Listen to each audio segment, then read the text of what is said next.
thing left. You say that you need money and you could sell it for money. If we think that you sold it to an adult who know where to stop and you give him an advice, maybe you'll have a way out. But in the way that you mentioned it, I believe you need to wash your hands completely from this. And whoever leaves something for Allah, Allah will replace him, compensate him something better. Final question. I talked to you about my work in marketing through emails where they sell internal women's clothes. I need to ask something. I don't know what are these are used so they could wear it for their husbands inside their houses. But the company that I work with, they use through their social media and electronic website videos for ladies who are using it for marketing. So because of these videos, I'm assuming that a big number of women or percentage of women, they wear it in the street, even though I just do through marketing through the emails or electronic parts. Am I sharing and spreading corruption? My answer is marketing everything, and you have all the responsibilities because you are promoting no matter whether it's good or bad. If you work in an Islamic university where you're promoting the knowledge of Islam,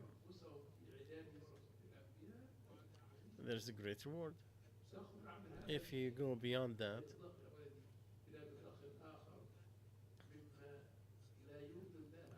that does not make Allah happy,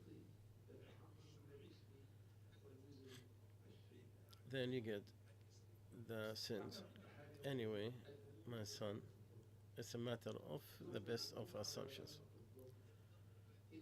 If you think that it is used what promotes corruption, then stay away from it. Because Allah said, do not help each other on evil and aggression. And know anything, anybody who leaves something for Allah, Allah will replace him something better. A woman, she used to have a problem with her womb. She used to take the medicine for almost a year and a half. Today, she did the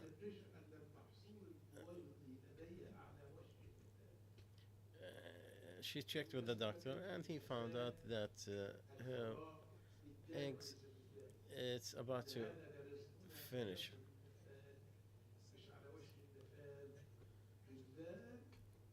As if she is like an old woman. My sister, she's not married and she's only 34 years old.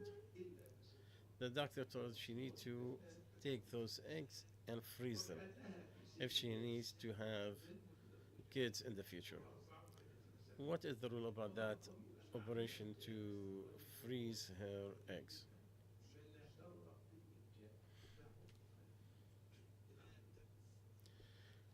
Alhamdulillah Alameen, who gave us this opportunity and to the knowledge that we confront our different situations.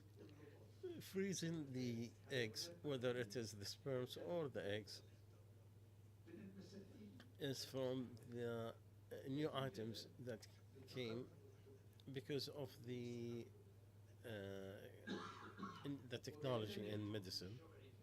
And to show the rule, it has to be based on two basic principles. The first one, original in getting medicine and getting to the doctor, it is allowed because the Prophet ﷺ said, do cure yourself because because Allah didn't put any illness without putting a cure, except for getting old. That's the only one that don't have any cure.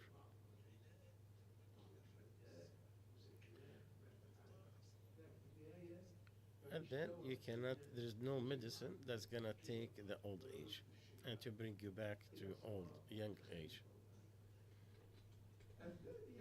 Second one, to protect uh, the kinship from getting mixed. If the people with the frozen items where it's not going to be fertilized, except whenever there is marriage. With a contract of marriage, then there is nothing wrong of using that tool when there is a need for it. Whether this is taken and frozen during single life or before a marriage, it's not going to make a difference. What the fertilization should not happen except with marriage. That is accepted during the fertilization. The woman's body,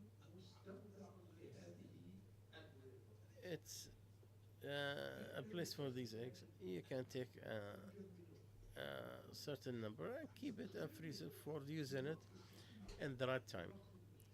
That is allowed. Where there is marriage,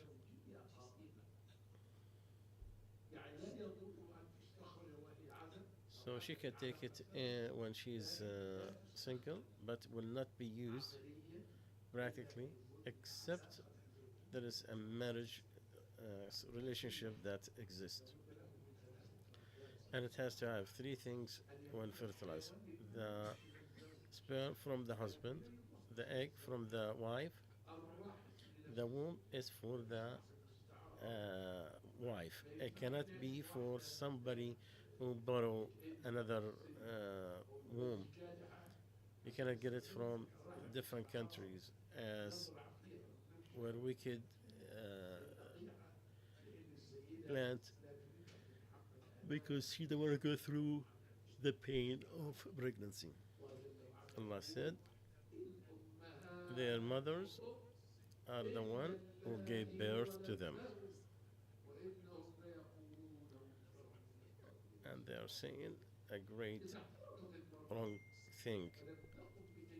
So if the woman didn't do the freezing of the egg except when she is married, it is okay and it is prior. This this is what is made fatwa from the Jordanian fatwa, and you can find it in their website. And I think it is very nice points that they put.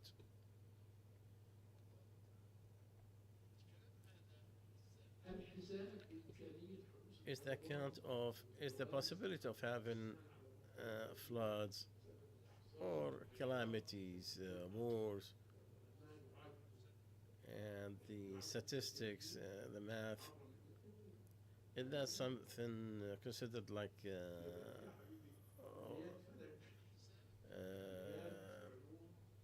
that's forbidden? These researchers? No. There is science, oceanography, and this is the laws of Allah Azza wa Jal, who wants us to contemplate on it and to study it and to learn from it. This is from the beneficial knowledge. But it's always said it is expected that this will happen. You don't put for sure that it's going to happen. You think there might be an earthquake or floods, but we don't say for sure. Because how many times they confirmed that it's going to happen, Allah Azza wa Jal made them. It is okay to get these statistics, to learn it. And what is forbidden is a different issue. To know the unseen through the devils, the magic, and to look in the stars like the old people used to do in the heavens and claim falsehood. And they claim that there's a change in the behavior of people because of the movement of the stars. And this is something against the laws of science. When you go and get yourself treated from the doctor for a matter that your health goes, you take the rules of Allah, the laws of Allah Azza wa Jal that He put in His creations. And He asks us to contemplate, to learn it. So when you use that research and you use it to benefit humanity, this is a beneficial knowledge, not the astrology that is forbidden.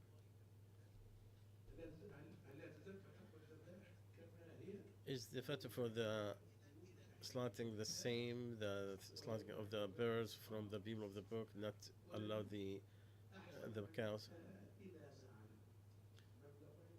Our knowledge that the birds are slaughtered and what they go through before the slaughtering does not kill a high percentage or anything that is mentioned, so it is allowed.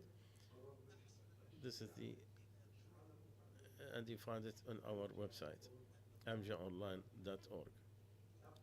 The cows and the we said to be careful. We did not say it is forbidden, but said to safeguard yourself because the high number of those that are killed before the slaughtering.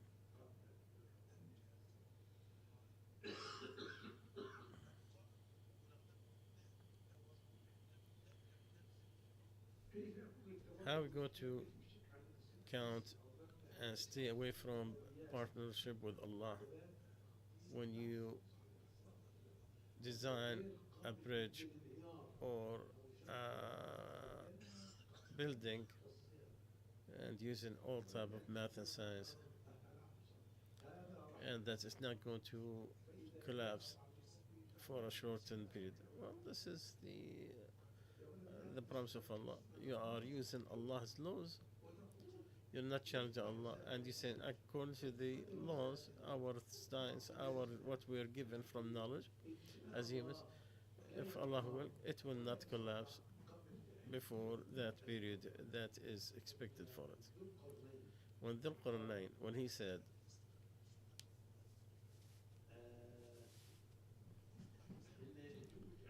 that, when he was told that Ya'juj and Ma'juj, they are corrupting on earth, do we give you some money so we could make between us and them dam? He said, whatever Allah give me is good. Give me some strength, bring me the copper so I could melt it, and I put it between the metal, and the German could not go on top of it, they could not dig underneath. This is mercy of Allah, and Allah's order comes in, Allah will make it collapse, and Allah's promise will be truth. So we say, with Allah's willing, what we had did within our science and research and our knowledge, understanding of Allah's laws, and should not collapse except for that period that we are expected for it.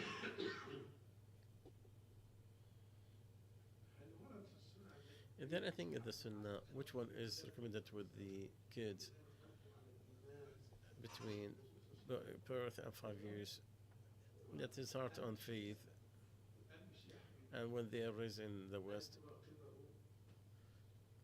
Well, the best thing that you look at what goes to his brain through social media, TV. This is gonna deprive you from your child, and this is going to put in his heart, in his brain, what they want. So give them an alternative. Give your kids alternatives. And there is different Islamic alternatives that can be provided. For example, the TVs exist, it's open. on the channel of Al Haram, just for the child to see the Kaaba and to see the people go around and listen to the Quran. Even if you don't understand nothing, it will bring blessing to his house, bring blessing to the house, to the environment. Also, there are some other programs that are more alternatives than the other poison that they go through when they are watching other channels. Our kids are trustworthy with us, and it all depends on what their father make them used to. What's the difference between learning under the hand of a sheikh and through the Sufi ways? Listen quietly and gently. The nation of Islam, they know two different camps. They're different. One is known for the knowledge. These are the people of knowledge and they are holding guardians of the Sharia. And others, they went into purifications. These are the worshippers. So we know the knowledgeable people and the scholars and the worshippers. Between the two, who are going with the Sunnah, the scholars who are learning the right knowledge, the correct knowledge, and the worshippers who follow the Sunnah of the Prophet. These are like a bird with two wings where he could fly with them. That's why Mishkah University, they have a symbol that is very beautiful.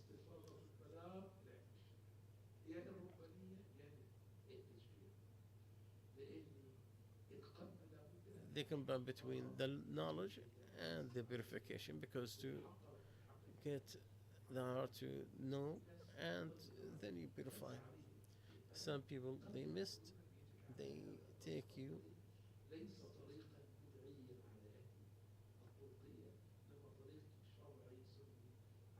This is the following of the Sunnah. It's the knowledge and how to implement it. And the Sheikh mentions different worshippers and different scholars who had a great road into purifications and knowledge. So again, there is scholars and there is worshippers who follow the Sunnah of the Prophet.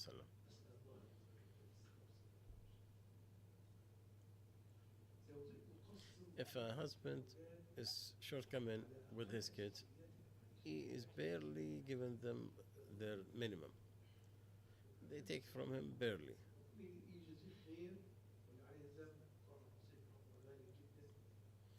The expenses is too much that he is giving more to others.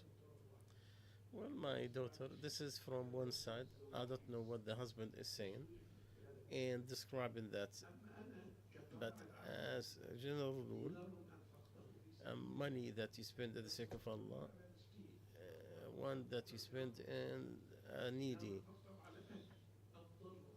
or one on your family, is the best the one that you spend on your family to bring happiness to the family and to make them happy. It's getting closer to Allah Azza wa Jalla. Don't leave your kids rush your death. They wish you could leave this life so you could leave that money that you are saving away from them. You're not spending on them. And you are the only one between you and their money. The money they go to inherit. The generous person is closer to Jannah, closer to people and away from hellfire. And the miser is the one who is away from Allah, away from people, and away from paradise and closer to hellfire. With what you told me, I cannot make a rule because I'm listening to one part. Because you could be overstating some of the facts from the kids or from the house wife. But again, the best money you can spend is the one that you spend on your family. Don't be miser when it comes to your family and their principles.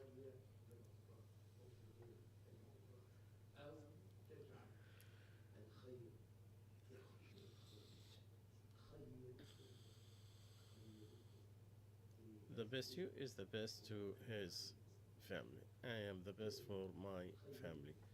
Again, the best among you is the best to your family, and I'm the best for my family. سبحانك اللهم وبحمدك نشهد لا اله الا انت نستغفرك ونتوب اليك. We come to the end. We ask